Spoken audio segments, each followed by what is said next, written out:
Petit zizi, petite frimousse, les bébés orang-outans passent leur journée ici, à l'école.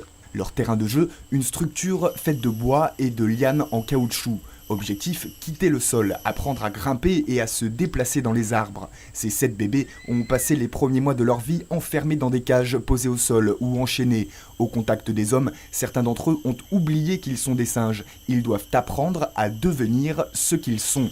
Quand ils coupent les arbres de la forêt pour y planter des palmiers à huile ou pour vendre le bois, les bûcherons en profitent parfois pour capturer des petits singes. Pour cela, ils doivent tuer leur mère qui est prête à se battre à mort pour défendre son petit.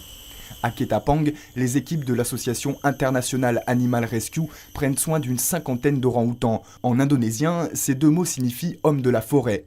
Il reste entre 40 et 70 000 orang-outans sauvages dans la jungle touffue de Bornéo. Ils sont menacés par les hommes, directement quand ils volent les petits à leur famille pour les vendre comme animaux de compagnie, et indirectement quand ils détruisent leur lieu de vie. Perdus, incapables de trouver les fruits qu'ils cueillent pour se nourrir, les orang-outans finissent par mourir.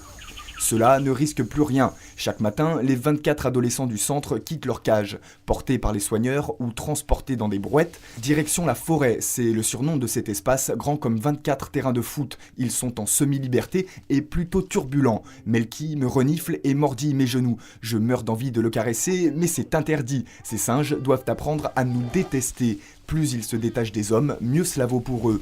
Ici, pas de grillage, pas de barrière, les singes font à peu près ce qu'ils veulent. S'ils sont capables de faire leur nid au sommet des arbres, ils peuvent même passer la nuit dehors. Dans quelques mois, voire quelques années, les plus débrouillards seront relâchés dans la nature. Pour certains, ce sera un retour à la vie sauvage, pour d'autres, la découverte de la liberté.